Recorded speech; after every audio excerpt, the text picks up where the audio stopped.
Today, Behind the Burner goes behind the vine to tell you a little bit about red grape varietals before they hit your glass. I'm Vivia Gugnani at Bodegas Aragonesas in Aragon, Spain. So let's go behind the burner and meet the expert.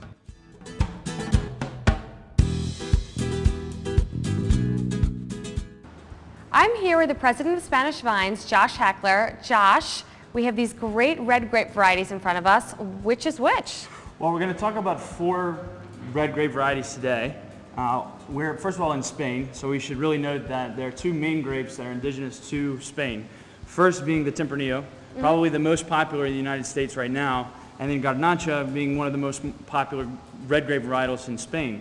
Tempranillo, fundamental difference between this one and the rest of the grapes on the table is you'll notice that the particular grapes are a little bit bigger. They're a little bit more lush. They look a lot bigger. They're just like really juicy and big fruit, and they're noticeably different than everything else on the table. But at the same time, a lot of concentration within the fruit. We're at an area in Spain where there's a lot of elevation. This is about 600 meters of elevation, and so you get a lot of concentration in the fruit because of the climate. So you get warm climate, dry.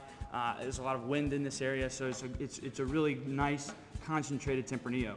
Other regions besides Campo de Borja that Tempranillo grows in is Rioja, Ribera del Duero, and Vineyards a little bit, and then all throughout Spain. Very, very common red grape varietal in this country. It tastes very juicy. It's got lots of fruit, and it's just a big burst of flavor in your mouth, and it's a big grape. And so this, you mentioned before, also indigenous to Spain, is Garnacha. This is Garnacha, and particularly this one is 40-year-old vines, comes from 40-year-old vines, Garnacha.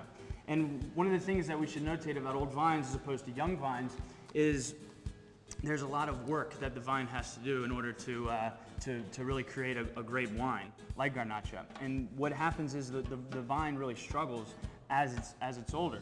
And the more struggle that the Garnacha has, the more concentration that the wine will have, and more character. More character, exactly.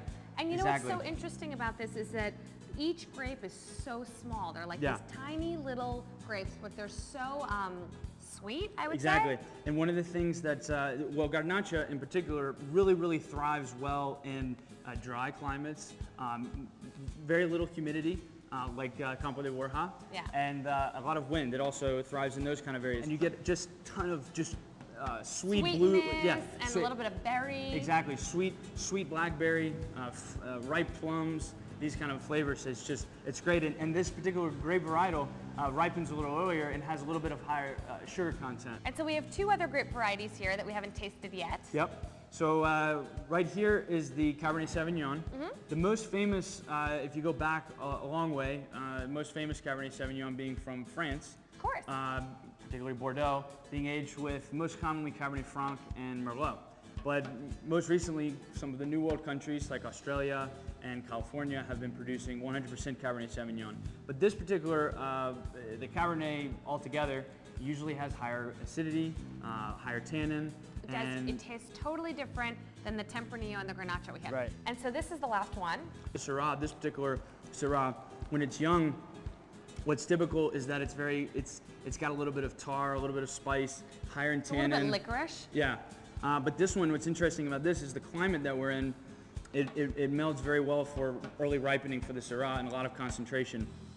So you hear the words tannin and acidity thrown around a lot. What do they really mean? Tannin is not a taste. It's not something that you can actually taste. It's actually a feeling, a sensation that your mouth has whenever you do take a sip of a wine, or whenever you, like right now, we're actually just tasting the raw grape.